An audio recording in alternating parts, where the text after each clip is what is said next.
The old Thesari grandmother clicked her mandibles 3 times before she spoke. That was always the warning. 3 clicks meant the story was serious. 3 clicks meant the children should stop moving and start listening. "Before I tell you this," she said, her 6 eyes scanning the young ones gathered around her, "you must understand one thing. Not everything that is forgotten is gone. Some things simply wait." The children leaned in closer. "Now," she said softly, "let me tell you about the humans." The galactic conclave had existed for over 4,000 years. It was not a perfect thing.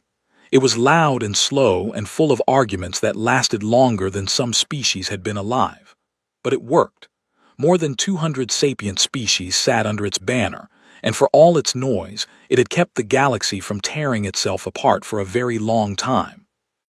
Every species in the conclave had a history. Every species had wars behind them, and scars, and stories they told their young to explain how the universe worked. But there was one story, one name that crossed every border and every language without being asked to. Human. Nobody alive had ever seen one. That was the first strange thing. The second strange thing was that nobody could agree on what they were. The Vreth said they were monsters invented to scare soldiers who were getting too comfortable. The Alun, the ancient gas dwellers who had been around since before most species learned to write, said the humans were real but gone, dead, probably, like so many others who burned too bright and too fast. The Thesari did not say much. They only clicked their mandibles and looked at the stars, and kept their oldest records locked away in vaults that not even conclave officials were allowed to enter.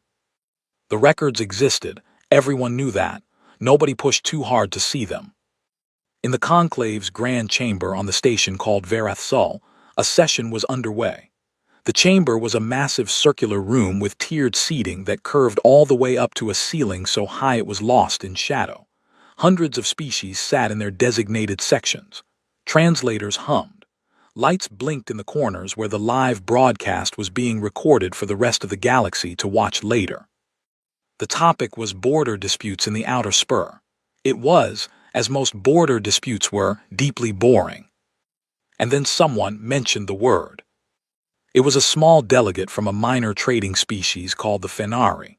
He was nervous, and he was trying to make a point about uncharted space, and he said, almost by accident, that some of his people's older navigational charts marked a certain region with a warning symbol, and that the symbol was the old code for human territory. The chamber went quiet. Then it erupted. Vale Kreth, High Commander of the Vreth Dominion, rose from his seat. He was large even by Vreth standards. His armor was black and polished. His eyes were the color of old copper, and they had never once, in his 40 years of military service, shown anything that could be called fear. "Are we truly doing this?" he said. His voice carried without effort. The chamber quieted again, not out of respect exactly, but because the Vreth Dominion had 700 warships and Vale Kreth was the one who decided where they pointed. "Every few years," he continued, "someone finds an old chart or an old story or a cave painting on some forgotten moon, and we spend 3 days talking about humans, creatures with no carapace, no venom, no hive mind, a lifespan so short it is almost insulting." He let that sit for a moment. "My soldiers tell their hatchlings about humans to make them behave. That is the appropriate level of seriousness we should give this topic." A few species laughed, several others did not. From the far left of the chamber, in the soft blue light that the Thesari preferred, Ambassador SSI Orin rose slowly. She was old. Her carapace had gone pale at the edges and her movements were careful, but her voice was steady. "High Commander," she said, "with respect, the Vreth Dominion is 400 years old. The Thesari have been keeping records for 3,000, and our records do not describe humans as a bedtime story." She paused. "They describe them as a species we met briefly and then lost contact with, a species that was, by every measure we had, remarkable." "Remarkable," Vale Kreth repeated, as if tasting something unpleasant. "In what way?" SSI Orin looked at him for a long moment. "In ways that are difficult to explain to someone who has never read the accounts," she said, and she sat back down. That night, or what passed for night on Verath Sol, since the station simply dimmed its lights on a schedule. SS Sci-Fi sat alone in the Thesari delegation's private room and read from her personal archive. The records were old. Some of them were so old the formatting had degraded and parts of the text were missing. But the core of them was intact, and she had read them so many times that she could have recited large portions from memory. The first confirmed Thesari contact with a human vessel had occurred 312 years ago. A research ship called the Gentle Steppe had been doing survey work in an uncharted region, near what the charts now called the Orion Spur, when it encountered a vessel unlike anything in any known registry. The vessel was smaller than expected. It moved in ways that the Gentle Steppe's crew found confusing. Not erratic exactly, but different, like the pilot was thinking about movement in a way that didn't match how anyone else thought about it. The crew of the Gentle Steppe had been frightened. Their captain, a careful and experienced explorer named Thesari, had ordered them to hold position and begin translation protocols. What happened next was in the record, written in Thesari's own hand. The vessel responded immediately. Before our protocols were even finished, they were already trying to talk to us. Not with weapons, not with warnings, they were, and I'm not sure how else to write this, excited. They seemed genuinely happy to find us. One of them, who later told us his name was something we could not fully pronounce but who accepted the name Marco, spent 6 hours talking to our linguist. He asked questions constantly. He wanted to know everything. Where we were from. What we ate, whether we had music, whether our young were born live or hatched from eggs. He laughed a great deal. I did not always understand what was funny. SS Sci-Fi had always loved that part. Before they left, Marco gave us a small object. He called it a relay beacon. He said if we ever wanted to talk again, we should activate it. He said his people would be listening. He said, and I wrote this down carefully because I wanted to make sure I had it right, we're not going anywhere. We're just hard to find. The Gentle Steppe had returned home. The beacon had been studied, catalogued, and eventually placed in a storage facility. Attempts to activate it over the following decades had produced no response. After 100 years, most people in the Thesari Science Council assumed it was broken, or that the humans were gone, or both. The beacon had been moved to a research outpost near the Orion Spur 30 years ago, partly for historical study, and partly because nobody quite wanted to throw it away. SS Sci-Fi set down the archive and looked at the wall. She thought about what Veilkreth had said, no carapace, no venom, no hive mind. She thought about how Thesari had described Marco's eyes. He looked at everything like he was seeing it for the first time and couldn't believe his luck. She thought about the beacon, sitting in a research outpost, quiet for 300 years. She wondered, not for the first time, if quiet was the same as silent. The next morning, she received a message from the outpost. It was short.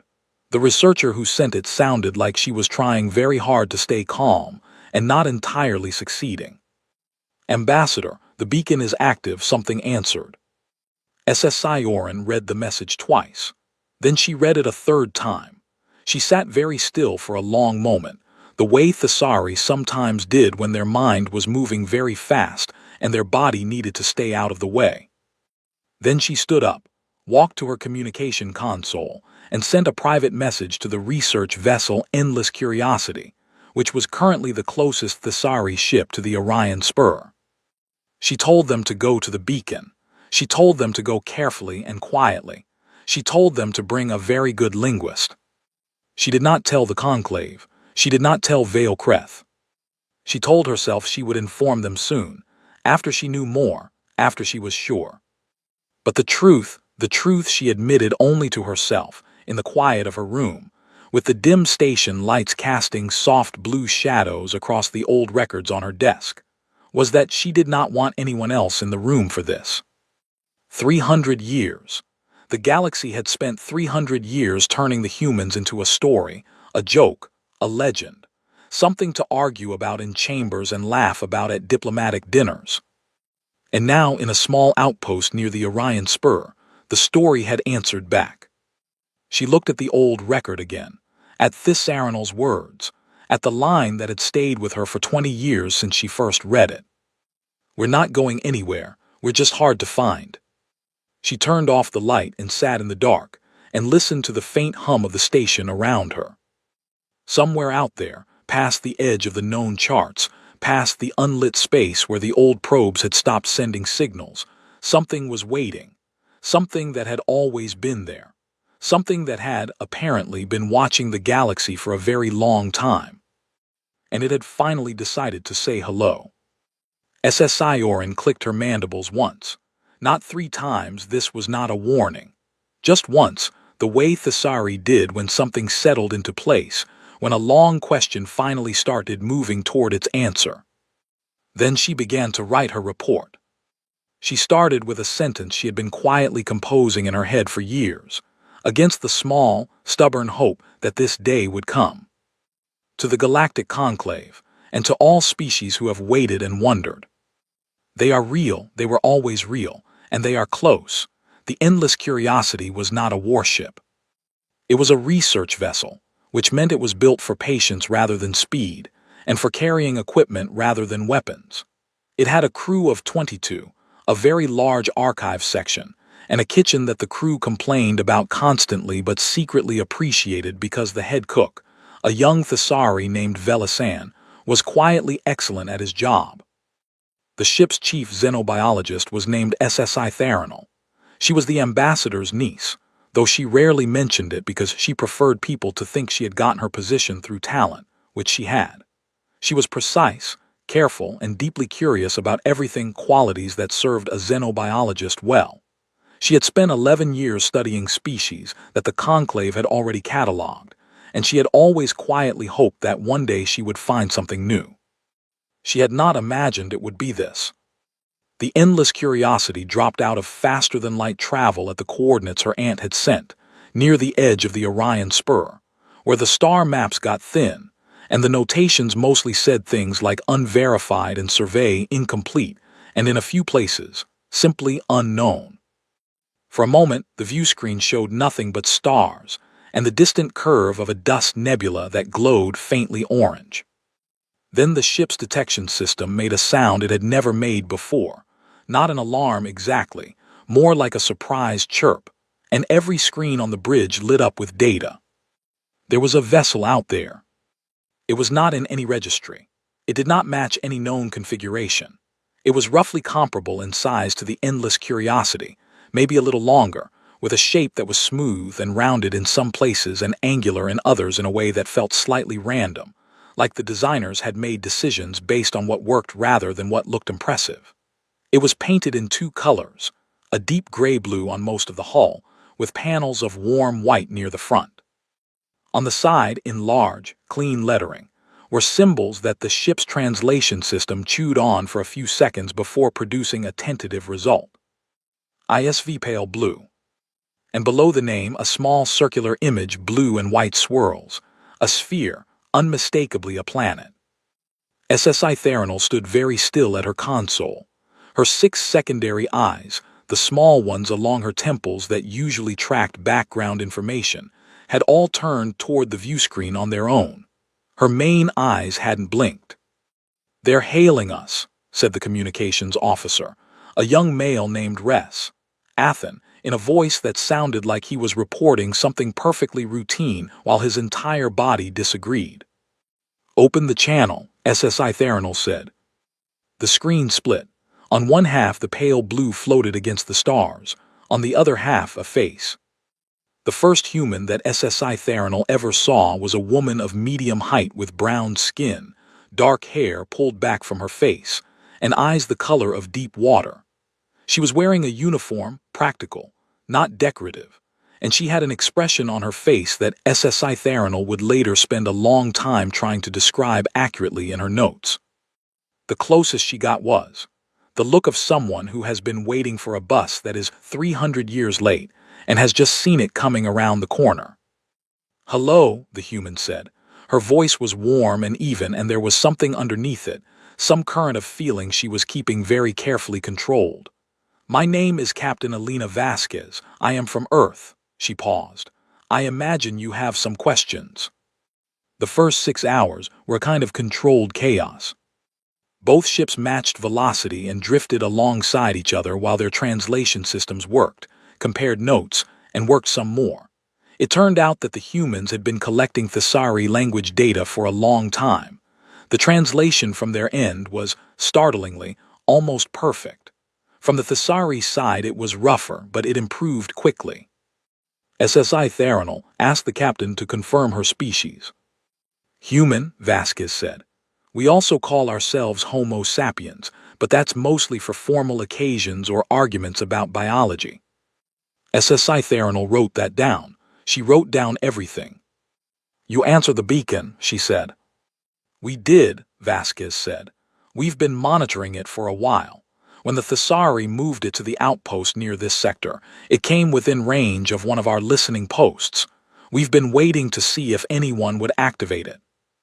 It was activated by accident, SSI Theranol admitted. A junior researcher knocked it off a shelf. There was a pause. Then Vasquez smiled.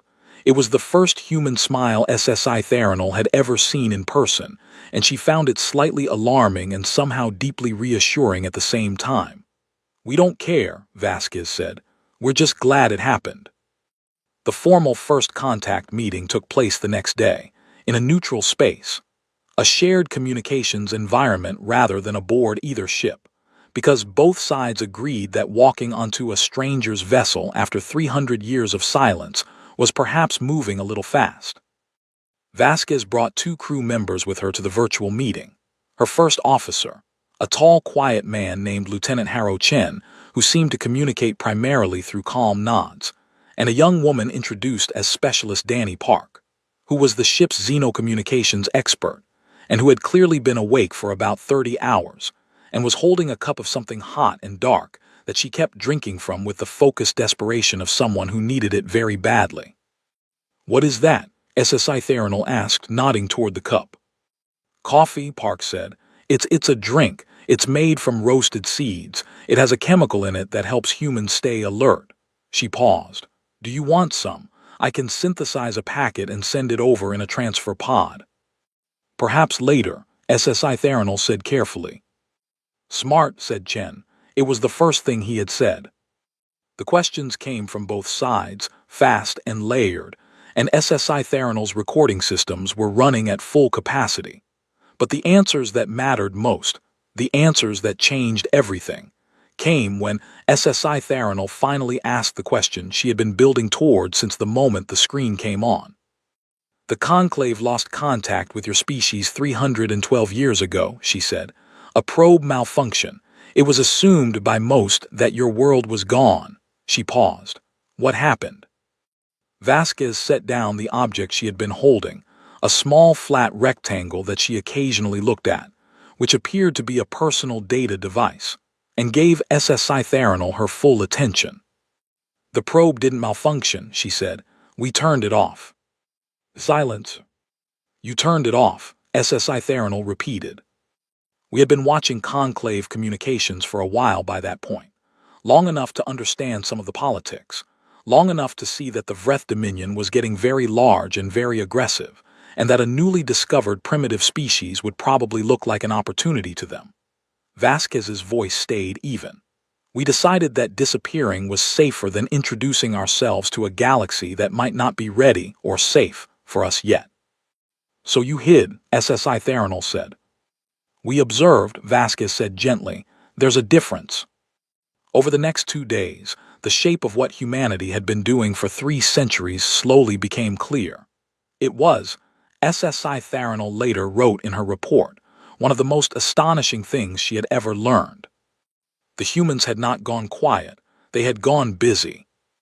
Using the probe technology as a starting point, they had spent decades building a network of long-range passive listening systems, hidden in asteroids, tucked inside nebulae, floating silent in the dark between stars.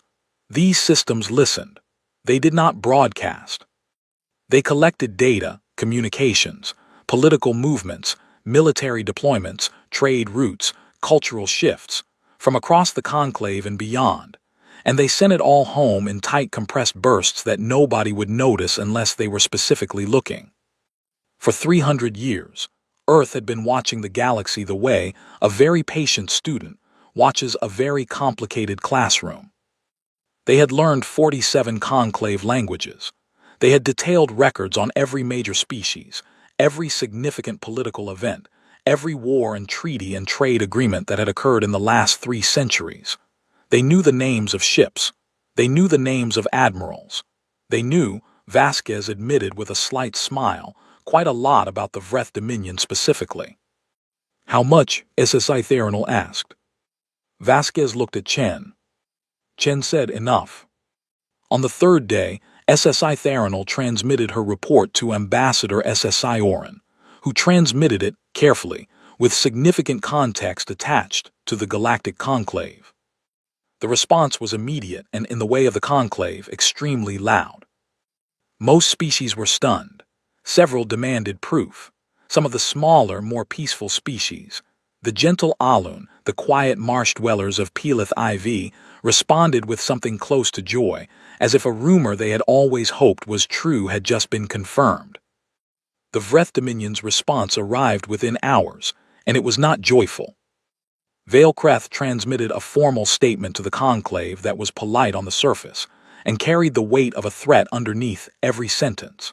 He spoke of security concerns and unregistered vessels in unclaimed space, and the responsibility of the conclave to assess potential risks. He announced that a Dominion fleet would be dispatched to the Orion Spur to investigate. SSI Theranol read the statement on her console and felt something cold move through her. She went to the communications channel and told Vasquez. The human captain read the statement. She was quiet for a moment. Then she said, "How many ships is he sending?" The statement says a fleet. Based on Vreth standard deployment protocols, probably 30 to 50 vessels. Vasquez nodded slowly. She didn't look afraid. She looked thoughtful, like she was running through something in her head. "Okay," she said finally. "Okay," SSI Theranol said. "Captain, 40 Vreth warships are being sent to this location." "I know," Vasquez said. "We've been watching Vreth deployments for about 200 years.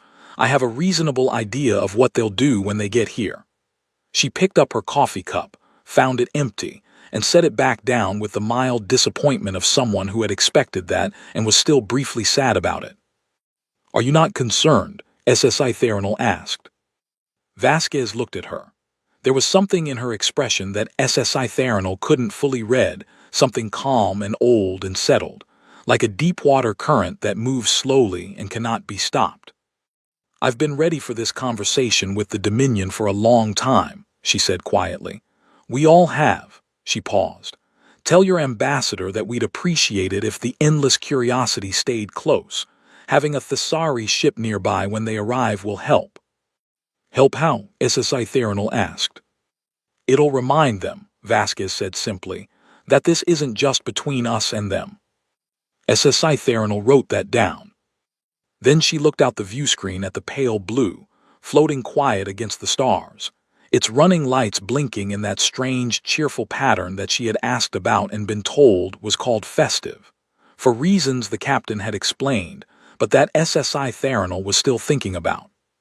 She thought about Thessarinol's old record, about the line that the ambassador kept in her private archive.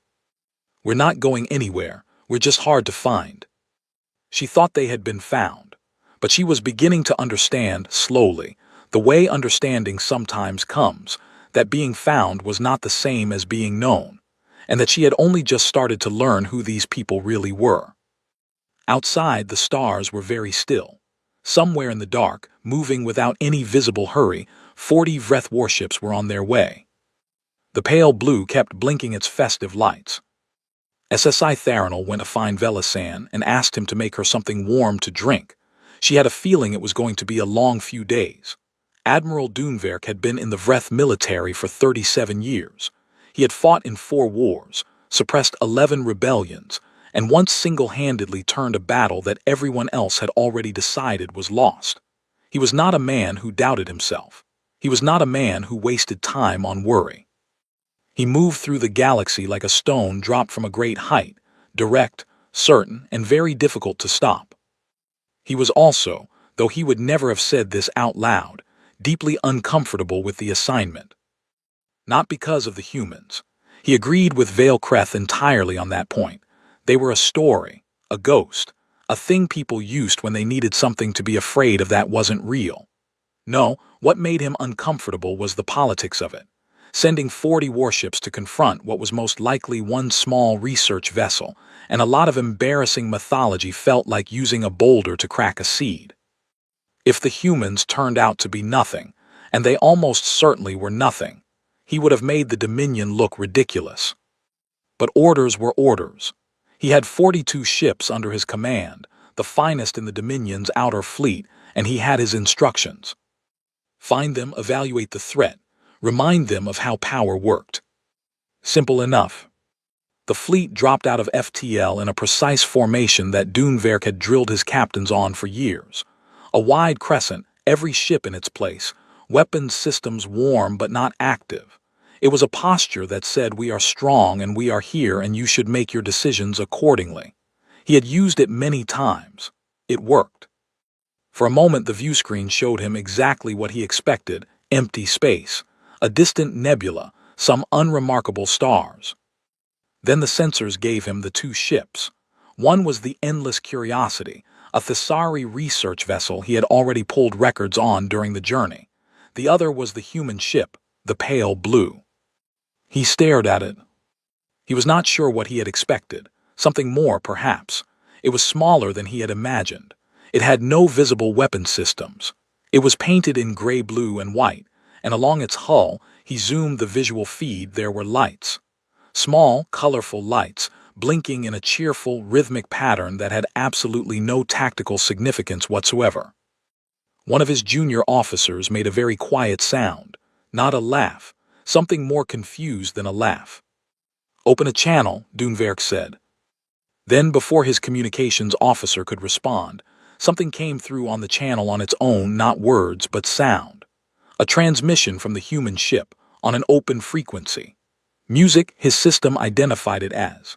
Loud, aggressive, fast, built around a rhythm that hit like a physical thing, and a voice that was shouting something about a road and a destination. It took his translator 7 full seconds to process the lyrics, which was longer than it usually took for anything. The translation it returned was, I am traveling on a path toward extreme conditions, and I find this acceptable. Doonwerk blinked. Get me the human captain, he said. Captain Vasquez appeared on the screen. She was sitting in what appeared to be her command chair, relaxed, one leg crossed over the other, with a cup of something hot in her hand. She looked at him the way you might look at someone who has knocked on your door, politely attentive, in no particular hurry. Admiral, she said. She said it correctly, which meant she had already looked up his rank. Welcome to the Orion Spur. I'm Captain Elena Vasquez of the ISV Pale Blue. Can I help you? You are operating in unclaimed space with an unregistered vessel, Doonwerk said. Under Conclave Treaty 741, all unregistered vessels are subject to Dominion inspection in. Treaty 741 applies to commercial vessels operating within map trade corridors, Vasquez said pleasantly. We're in uncharted space, and we're not a commercial vessel, but I appreciate the citation. Doonwerk paused. In 37 years, nobody had interrupted him mid-treaty citation. He recalibrated. You represent a species with no standing in the conclave, no registered territory, and no diplomatic recognition. You have made contact with a conclave member species, without authorization, and we made contact when a Thessari research vessel responded to a beacon that Thessari scientists placed in space 300 years ago, Vasquez said, still pleasantly. That seems more like them contacting us. She took a sip from her cup. I'm happy to discuss the formalities, but I want to make sure we're starting from accurate information. He looked at her. She looked at him. His 42 ships sat in their crescent formation around her one. The numbers were not ambiguous. Captain Vasquez, he said, deciding to get to the point, you are a single vessel in the presence of a Dominion fleet. I am prepared to offer you a simple and direct path forward. You will provide us with full technical data on your vessel and your species' current capabilities. You will submit to a Dominion escort to a neutral station for formal evaluation. And you will, in the meantime, power down all active systems and hold your position." There was a pause. "And if we don't?" Vasquez asked. She didn't say it like a challenge.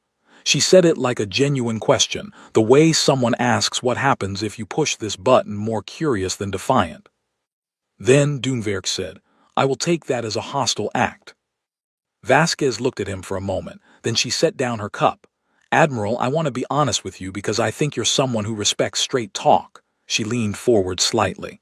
"We've been watching Vreth military doctrine for about 200 years. We know how this conversation is supposed to go. You make a show of force, we're supposed to be scared, and then you get what you want." She paused. "I'm not going to do that. Not because I'm being stubborn, but because I think there's a better conversation we could be having."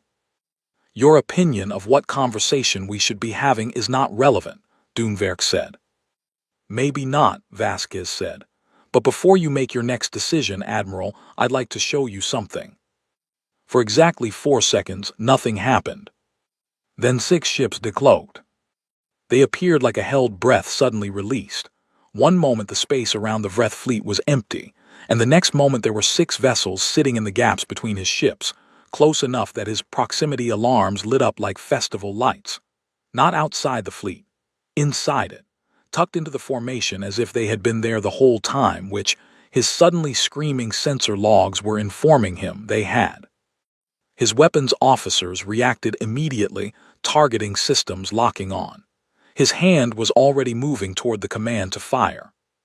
"They're not warships," Vasquez said, very calmly into the open channel. He stopped. He looked at the sensor data. She was right. The 6 vessels were larger than the pale blue, but their configuration was wrong for combat. No weapon ports. Heavy shielding, yes, but the hull design was built for cargo and crew capacity, not firepower. They were, his analyst reported after a long, confused moment, logistics carriers, supply ships, the kind of vessels that followed a military fleet to keep it fed and fueled and repaired.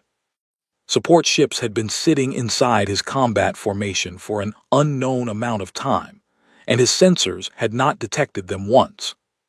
Nobody in his fleet had. The bridge of the Vreth flagship was very quiet. Doenwerk found that he needed to breathe slowly and deliberately, which was not normally something he had to think about. "Those are our support ships," Vasquez said.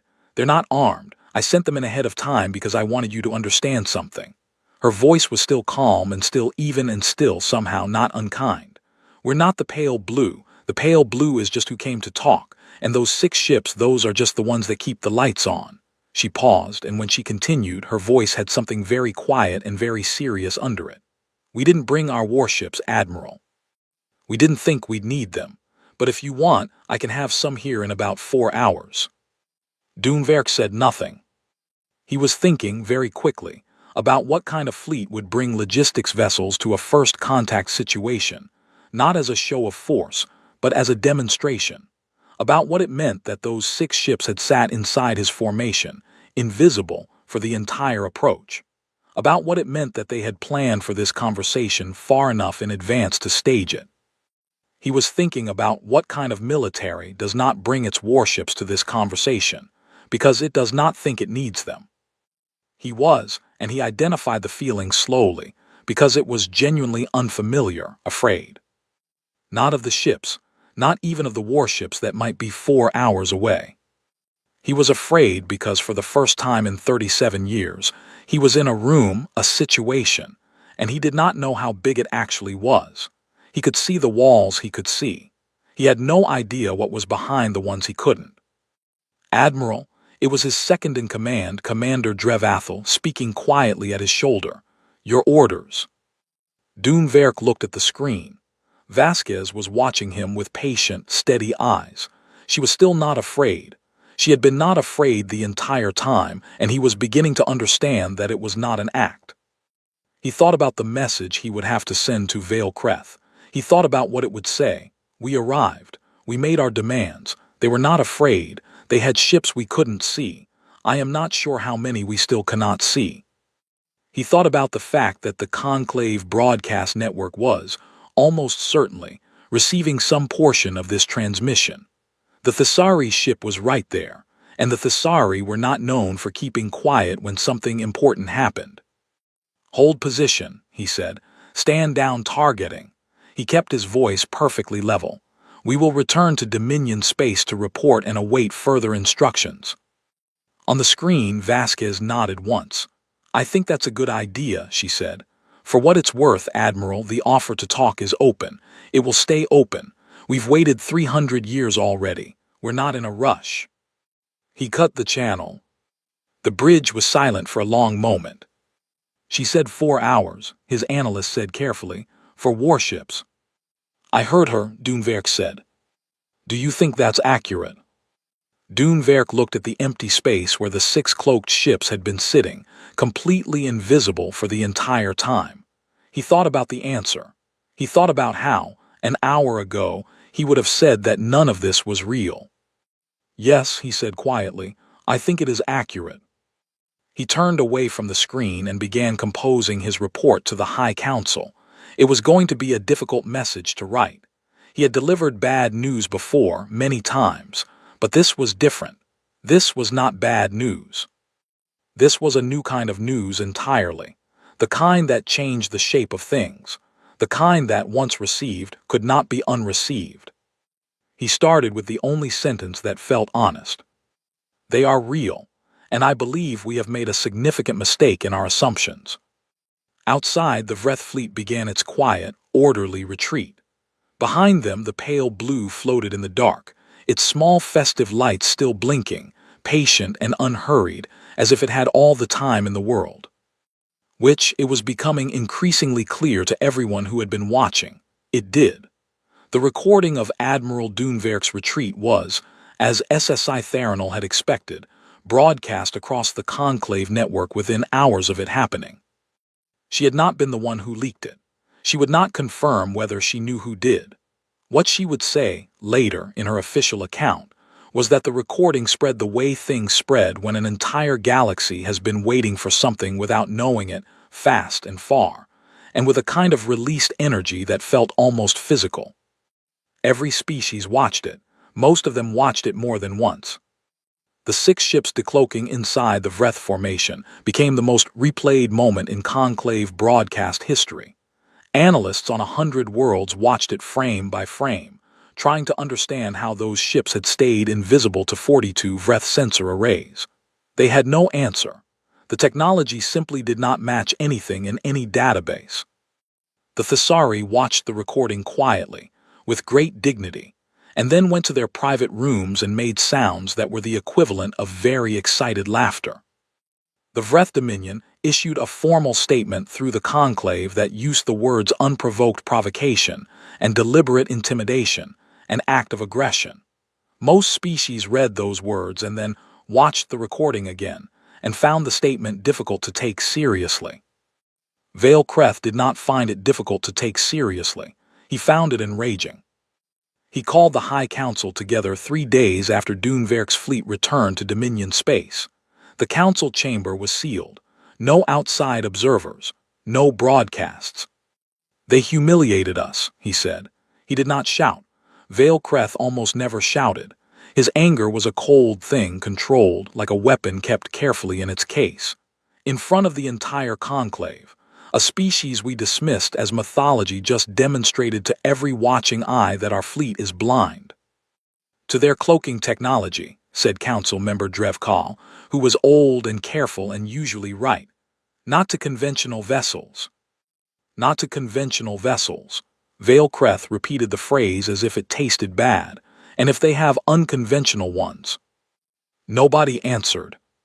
"They are playing a game," Vale Kreth said. "They want us to believe they are powerful. They want us to hesitate. That is what the cloaked ships were about, not combat capability but theater. A message." He looked around the table. "We do not respond to messages by sitting quietly. We respond with the Grand Armada." Drevkal said, carefully, "The Grand Armada has not been deployed in full since the Second Border War." "Correct," said Vale Kreth. "Which means every species in the conclave will understand exactly what it means when we do." He pressed a panel on the table in front of him. A display rose from the center of the room, a star map, with a single blue-white star marked in the center. "That," he said, "is Sol, the human's home star." He looked at his council. "We are going to go there, all 812 ships. We are going to arrive at their home, and we are going to remind them and every watching galaxy that mythology does not win wars." The vote was taken. The decision was made. The Grand Armada began to mobilize. The conclave heard about it within 48 hours. Several species filed formal protests. Several others quietly began moving their border stations to less exposed positions. The Alun sent a private message to the Thessari that simply said this is going to be very bad or very interesting, and we cannot tell which. SSI Theranol, still aboard the Endless Curiosity near the Orion Spur, received a transmission from Captain Vasquez the morning after the mobilization news broke. Vasquez looked, SSI Theranol thought, exactly like she had looked at every other point in this situation, calm, alert, not afraid. "You've seen the news," Vasquez said. 812 ships, SSI Theranol confirmed. "Heading for Sol for Earth." She paused. "Captain, I want to ask you something directly and I would like a direct answer." "Go ahead. Are you prepared for this?" Vasquez was quiet for a moment. Not a hesitant quiet, a thoughtful one. "SSI Theranol," she said finally, "we have been watching the Vreth Dominion for 200 years. We have been watching their fleet movements, their deployment patterns, their logistics chains, their communication protocols. We have been watching their supply routes and their refueling stations and the specific schedules their maintenance crews keep." She paused. "We did not watch all of that so that we could be surprised by it." "That doesn't fully answer my question," SSI Theranol said. Vasquez smiled, and it was a different kind of smile than the earlier ones, quieter with something behind it. "We're prepared," she said. "That is the direct answer." What happened over the next 2 weeks was not witnessed in real time by most of the conclave. It was pieced together afterward, from sensor logs and intercepted communications, and the accounts of the few neutral observers who happened to be in the right places. The first strange things began in Vreth Dominion space, before the Armada had even crossed the border. A supply depot near the Kersh system went offline. Its communications didn't stop. They just started saying strange things, reporting routine operations, while its actual output quietly fell to nothing. It was 3 days before anyone in the Dominion command structure noticed. Then a chain of communication relays in the outer Dominion territories began dropping, one by one, at intervals just long enough that each failure looked like a technical problem rather than a pattern. 3 Armada fuel carriers, traveling ahead of the main fleet to preposition supplies along the route to Sol, simply stopped responding. They were found later, intact, crew unharmed, floating in the dark with their engines completely non-functional, and every single fuel reserve drained, not stolen, not vented, just transferred somewhere else through methods the engineers who inspected them could not initially explain. The Armada kept moving, but it was moving differently than it had been planned to, slower, rerouting around gaps, burning through reserves faster than expected. The careful, precise machine of Vreth military logistics was beginning to develop small, quiet holes. And nobody in the Vreth command structure could see the hands that were making them.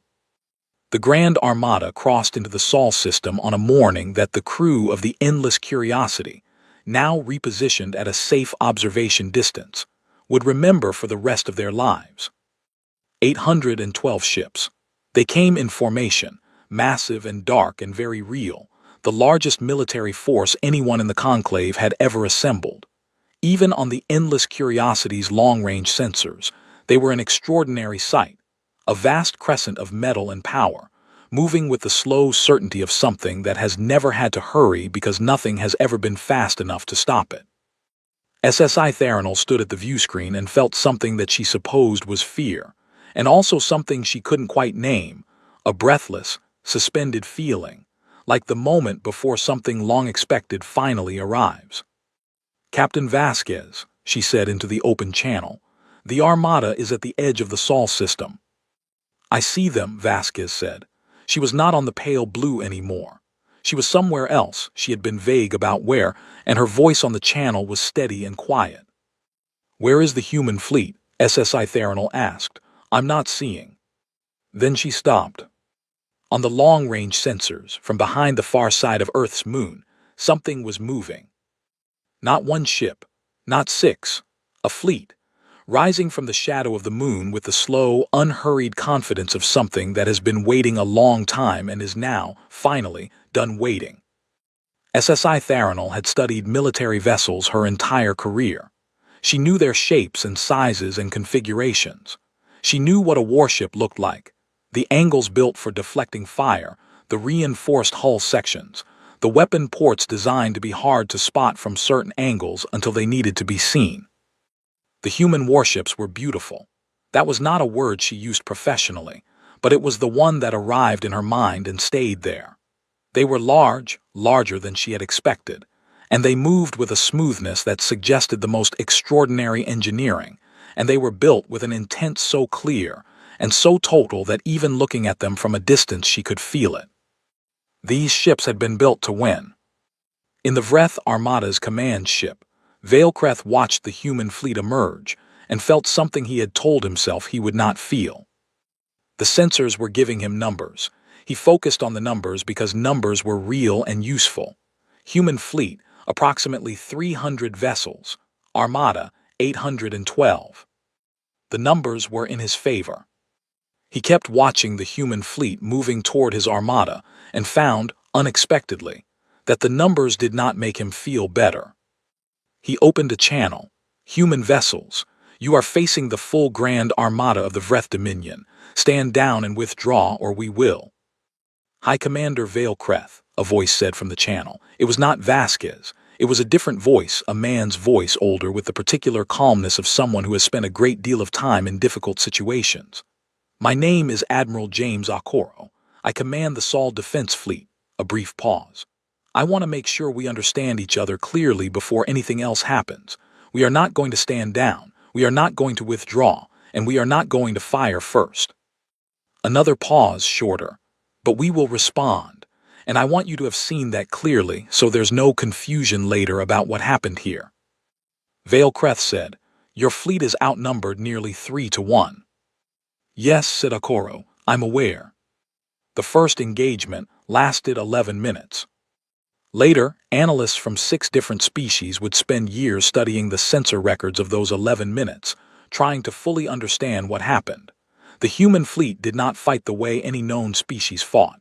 They did not charge or form lines or try to concentrate fire on single targets. They moved in a fluid, shifting pattern that seemed almost random until you watched it long enough to see that it was not random at all.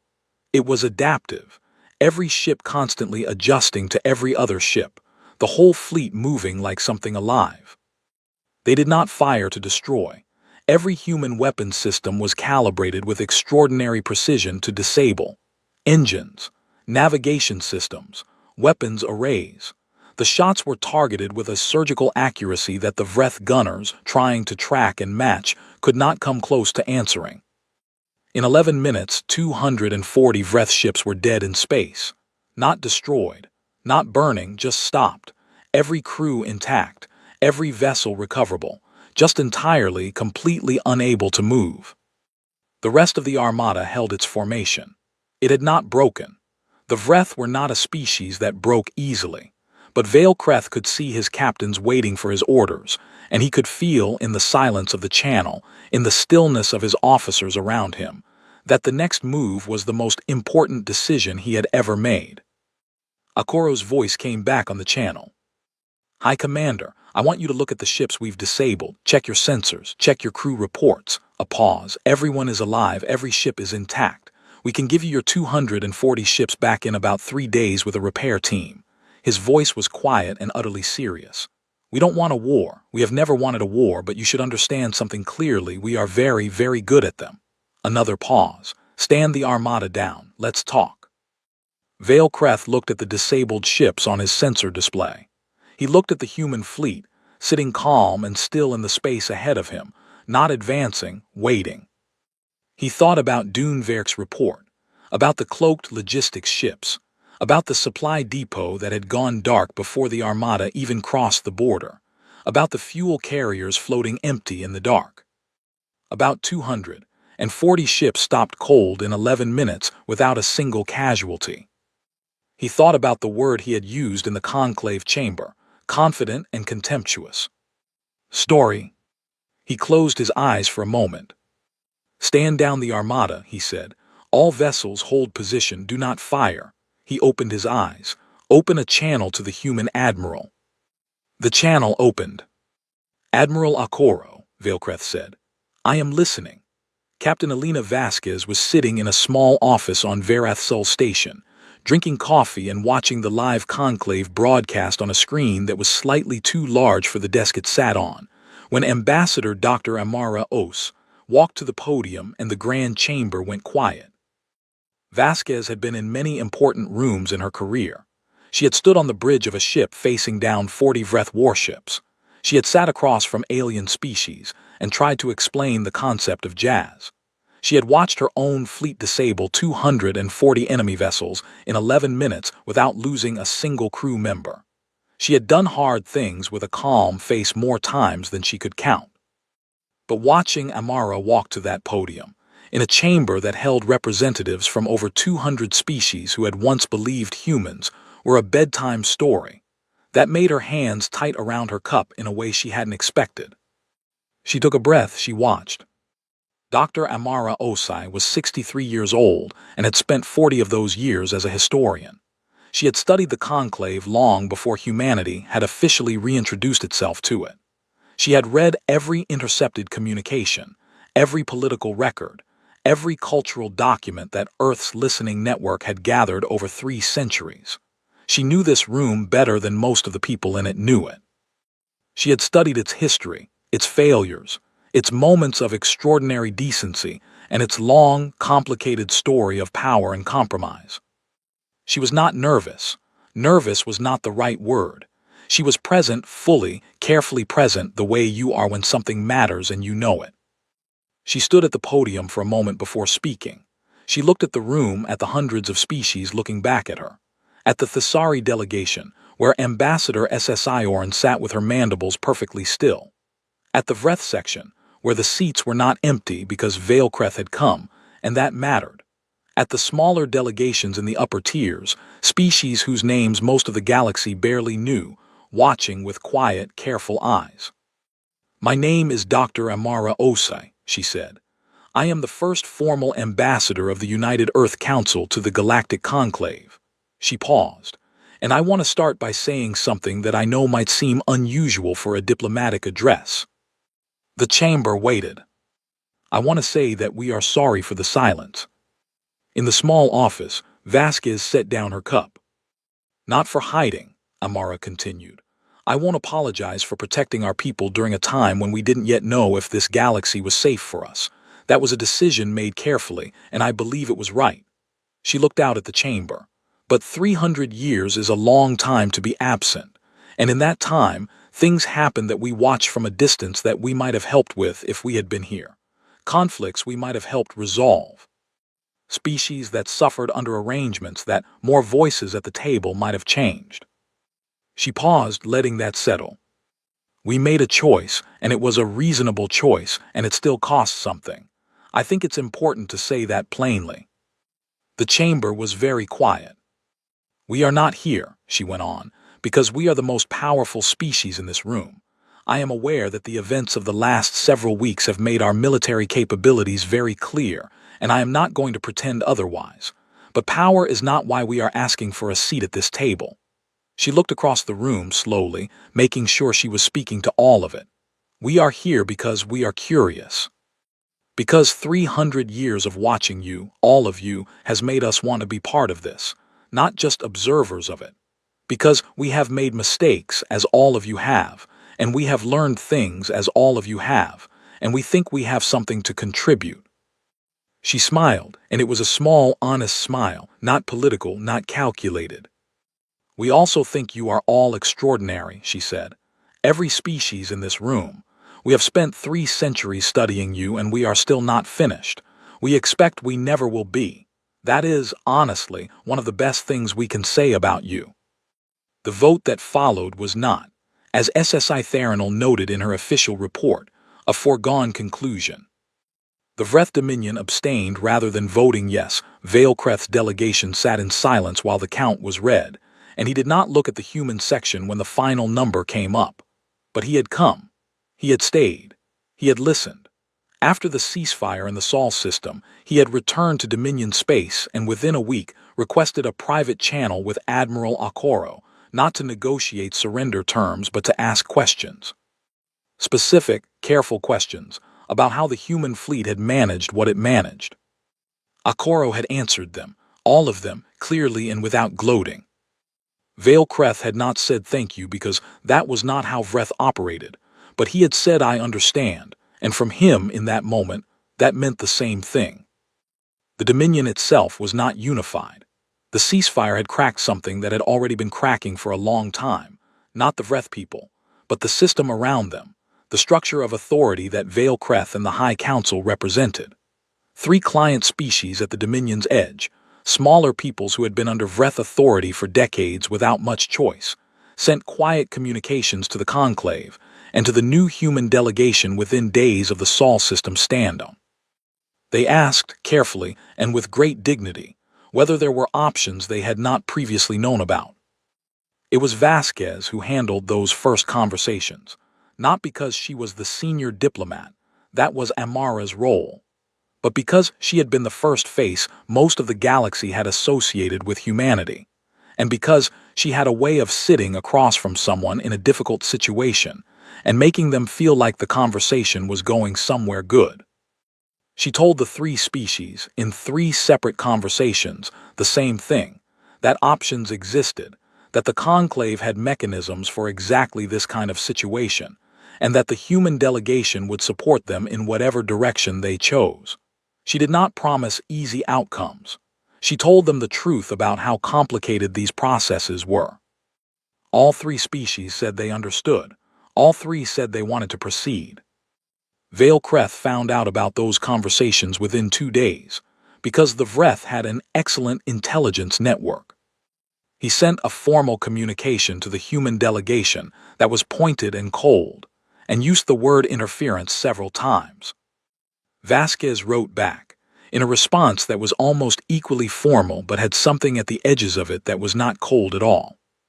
She wrote that humanity was not trying to destabilize the Dominion. She wrote that a Vreth Dominion that was stable, confident, and at peace with its neighbors was better for the whole galaxy, including Earth. She wrote that they had no interest in the Dominion's collapse, but also that they would always engage honestly with any species that asked for help.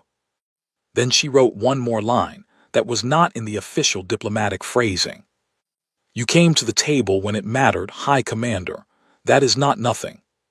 He did not respond to that line specifically, but the tone of the next communication from the Dominion was slightly different. Not warm, the Vreth were not warm, but different in the way that a door left slightly open is different from a door that is locked.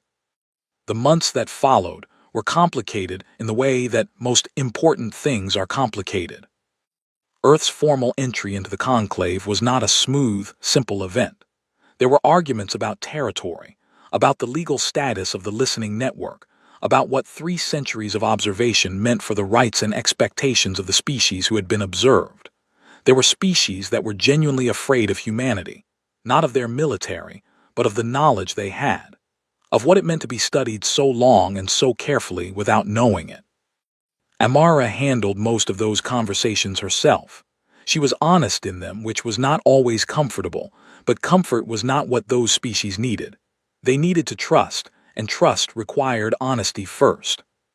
SSI Theranol published her xenobiological account of first contact 6 months after the Sol system stand-down. It was the most widely read document in Conclave history within 2 weeks of its release. The section that was most discussed was not about military capability or political strategy. It was a small section near the end, almost a footnote, in which she described Captain Vasquez sitting in a virtual meeting room, holding an empty coffee cup with the absent mild disappointment of someone who had hoped it would last a little longer. They are, SSI Theranol wrote in the end, very much like everyone else. They worry. They hope. They get tired.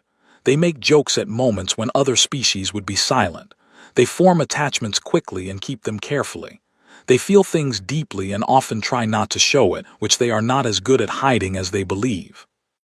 What is different about them is not that they are stronger or smarter or more advanced. What is different is something harder to name.